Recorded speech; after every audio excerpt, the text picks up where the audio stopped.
What if I told you that one man's quiet prayer shook an entire kingdom, silenced hungry lions, and proved that faith is stronger than fear?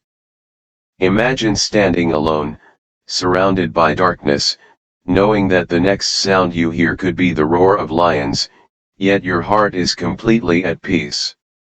Today, I'm inviting you into one of the most powerful and inspiring stories ever told, the complete story of Daniel, the prophet who survived the lion's den. This is not just a Bible story. This is a reminder that God is faithful, even when the world turns against you. So stay with me, because this story might change how you face your own fears. Our story begins in ancient Babylon, a city of incredible power, wealth, and pride. Babylon was the center of the world, filled with towering walls, golden palaces, and rulers who believed their kingdom would last forever. But behind all that beauty was a dark reality. God's people had been taken captive, forced to live in a land far from home. Among those captives was a young man named Daniel. He was separated from his family, his culture, and his temple.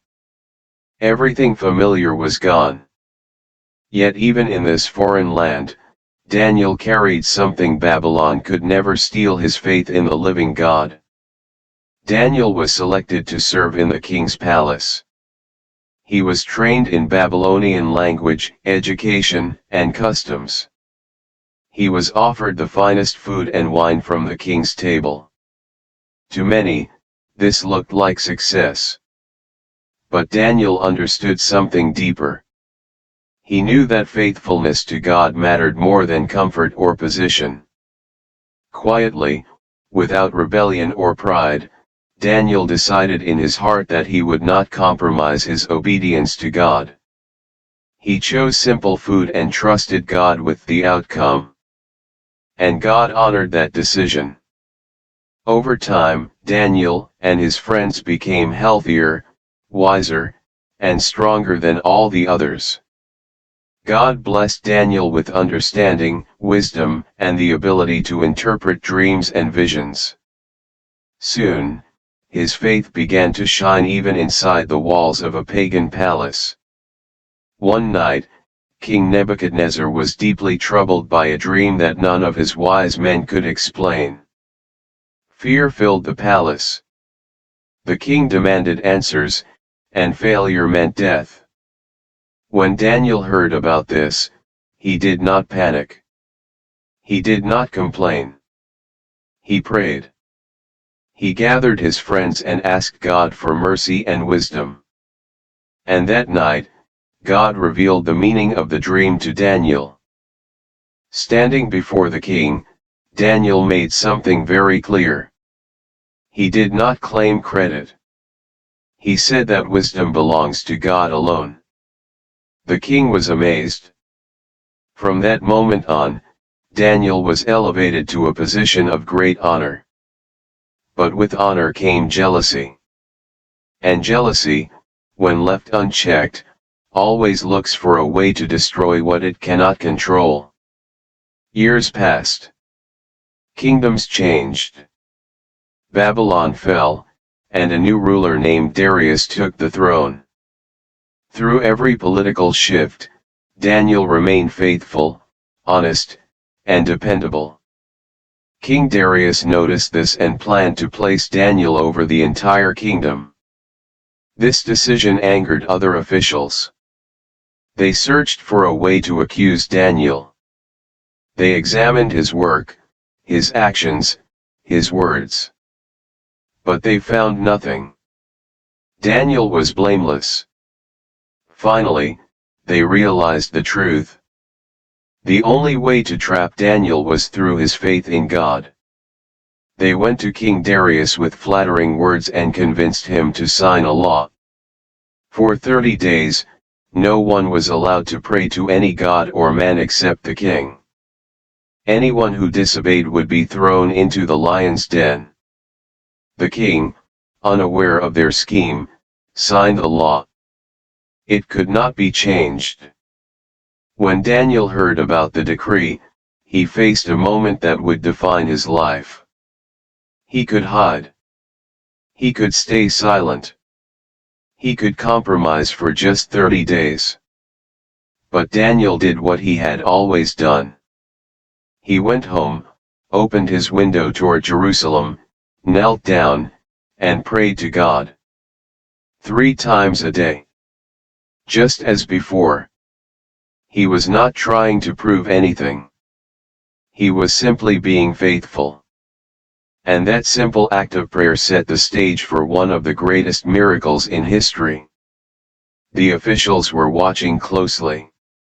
The moment Daniel knelt in prayer, they rushed to the king with accusations.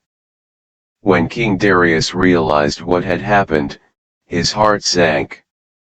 He cared deeply for Daniel. He tried everything in his power to save him. But the law could not be undone. As the sun began to set, Daniel was brought to the lion's den.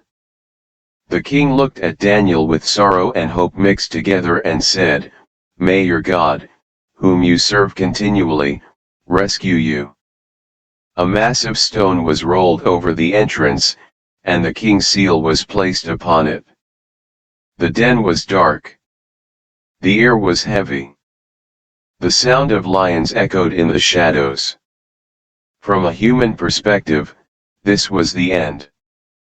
But heaven had a different plan. As night fell, God sent his angel. The lions' mouths were shut.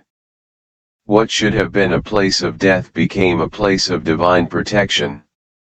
Daniel stood calmly, surrounded by creatures that could not harm him. The same God who closed the mouths of lions then is the same God who still protects his people today. Back in the palace, King Darius could not sleep. He paced the floor all night, waiting for morning. At first light, he rushed to the lion's den. With a trembling voice, he called out, "Daniel, servant of the living God, has your God been able to rescue you from the lions?"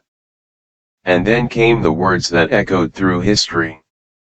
"My king, live forever. My God sent his angel, and he shut the lions' mouths.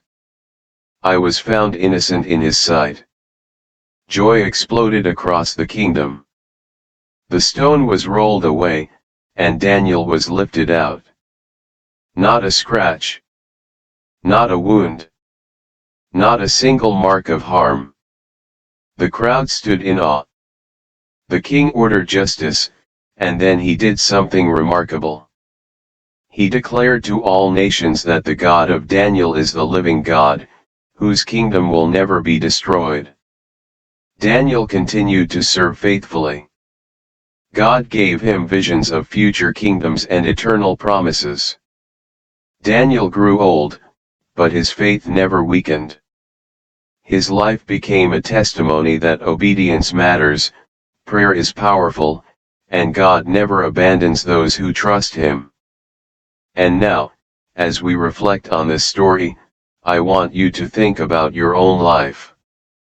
You may never face a den of lions, but you may face fear, pressure, rejection, or loneliness. You may feel surrounded by impossible situations.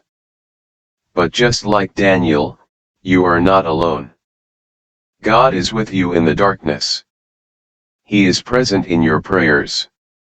And he is powerful enough to turn your trial into a testimony. If this joyful Bible story encouraged you today, remember this: faith doesn't remove the lions, but it invites God into the den. Thank you for watching, and don't forget to like, share, and subscribe for more joyful Christian animation stories that inspire hope, courage, and faith. Until next time, keep trusting God, keep praying, and keep believing.